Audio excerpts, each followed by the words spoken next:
जय साईं राम। नमस्कार, मैं बृजमोहन सूरी स्वागत करता हूं आपका अपने इस चैनल में। आज का हमारा विषय है शनि राहु केतु। कोई एक ऐसा उपाय जिससे ये तीनों को शांत कर दिया जाए। आज हमारी जिंदगी में बहुत भाग दौड़ है। सारा दिन कार्य करने के लिए इधर से उधर जाना पड़ता है। यदि राहु नीच हो जाए तो दुर्घटना का डर रहता है, शनि नीच हो जाए तब भी दुर्घटना का डर रहता है, केतु आपके वीक हो जाए तो वो भाग दौड़ बहुत बढ़ा देते हैं, पेट के रोग दे देते हैं, फ्रैक्चर तक होने का खतरा रहता है। आज एक कोई ऐसा उपाय बताना चाहता हूं आपको जिससे कि एक ही उपाय करने से आप यानी एक टोटके से ही आपके ये तीनों ग्रह शांत हो जाएं। जरूरी नहीं है कि आप पर कौन सा ग्रह चल रहा है, महादशा किस ग्रह की है, अंतर्दशा किस ग्रह की है और आप उपाय कर सकते हैं या नहीं, ये जरूरी नहीं है। आप कर सकते हैं। पहले बता दूं कि जब शनि नीच होते हैं तो व्यक्ति का पेट खराब होता है, आगजनी की घटनाएं होती हैं, चोरी की घटनाएं होती हैं, हॉस्पिटल जाना पड़ सकता है, चोट लग सकती है। जब केतु नीच होते हैं तो व्यक्ति की बदनामी हो सकती है, पेशाब संबंधित रोग लगते हैं, पेट खराब हो सकता है, टांगे दर्द हो सकती हैं और बहुत ज़्यादा दर्द हो सकती हैं। राहु नीच होते हैं तो रात की नींद हराम करते हैं, बहुत ज़्यादा सपने आ सकते हैं, आपका पेट खराब हो सकता है, कर्ज चढ़ सकता है, बहुत ज़्यादा परेशानी हो सकती है, बदनामी हो सकती है, हॉस्पिटल जाना पड़ सकता है, जेल यात्रा हो सकती है, मतलब कुछ भी। ये तीनों ग्रहों के सिम्टम काफ़ी हद तक मिलते हैं क्योंकि राहु और केतु छाया ग्रह हैं जो शनि की तरह ही कार्य करते हैं। आज हम आपको एक ऐसा टोटका बताएंगे जिसे करने से आप तीनों को शांत कर लेंगे। जो लोग पाठ पूजा अधिक करते हैं उनके ये ग्रह काफी हद तक शांत हो जाते हैं। जो लोग पाठ पूजा नहीं करते हैं, मांस मदिरा का सेवन करते हैं, उनके ये ग्रह जल्दी शांत नहीं होते हैं। नीच ग्रह, कई लोग कह देते हैं मेरी कुंडली में शनि तो बहुत उच्च के बैठे हैं, कई कह देंगे मेरी कुंडली में राहु बहुत उच्च के बैठे हैं। नीच ग्रह उच्च का भी हो लेकिन कब नीच हो जाएगा आप कुछ नहीं कह सकते हैं। आपने देखा होगा कि एक ही घर में जुड़वा बच्चे पैदा होते हैं परंतु कभी एक अमीर हो जाता है और दूसरा गरीब हो जाता है। आखिर ऐसा क्यों, जबकि एक ही समय पर दोनों पैदा हुए?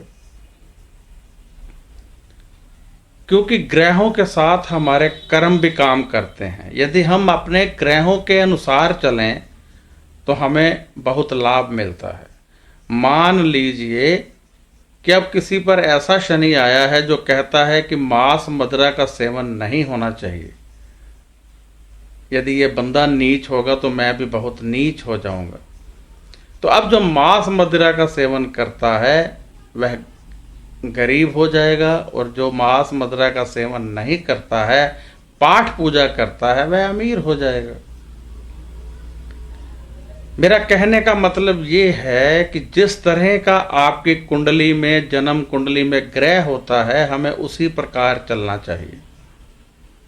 जन्म कुंडली देखकर हम देख सकते हैं कि हमारा ग्रह किस प्रकार का है, इस समय कौन सा ग्रह है, कौन सा उपाय होना चाहिए ताकि हम जिंदगी में आगे बढ़ सकें।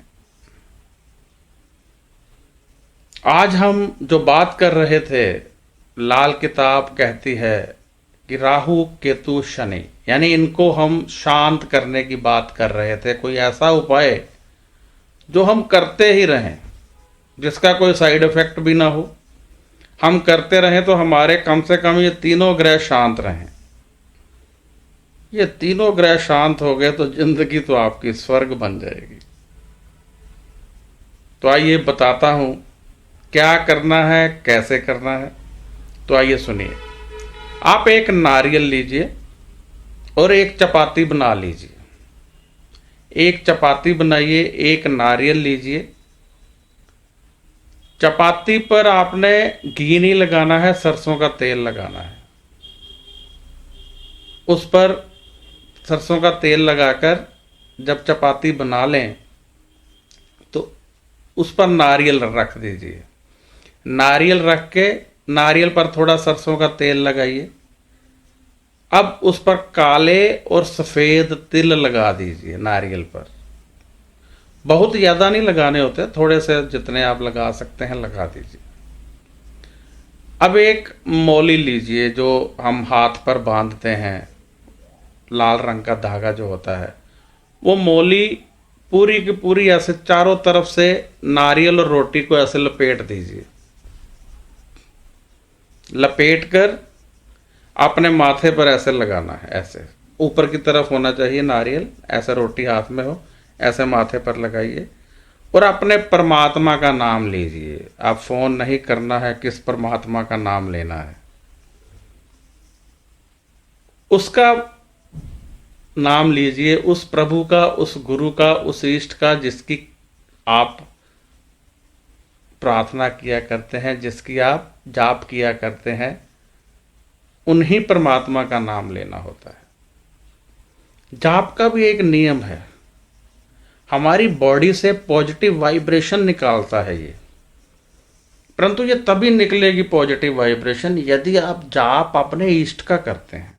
अब यहाँ फोन नहीं करना है कि किस परमात्मा की पूजा करनी है, किसका जाप करना है। जिस परमात्मा को आप मानते हो उसकी पूजा कीजिए, उसी का जाप कीजिए, क्योंकि हमारे अंदर से वाइब्रेशन उसी की निकलती है। अब ये नारियल आप घर में नहीं रखेंगे, उसी समय यहाँ ध्यान देने योग्य बातें ये हैं कि नारियल घर में नहीं रखना है, चाहे आप 15 मिनट, 20 मिनट, आधा घंटा, बिल्कुल नहीं। जैसे ही रोटी बनी उस पर नारियल रखा, माथे पे लगाया, घर से निकल जाइए और जाकर शनि देव के मंदिर रख दीजिए। शनि देव के मंदिर कहीं भी रख दीजिए। शनिवार करना है ये उपाय आपने, और प्रत्येक शनिवार करना है। अब बहुत से लोग सवाल कर रहे हैं कि कितने शनिवार करना है। जितने शनिवार करोगे, समझ लीजिए एक दिन का उपाय एक हफ्ते के लिए आपके तीनों ग्रह को शांत कर रहा है। जिस वीक आपने नहीं किया उस वीक आपके ये ग्रह नीच ही रहेंगे। तो ये करते रहना है आपने। यदि आप चाहते हैं कि आपको इनकी शांति मिले तो ये करते रहना है।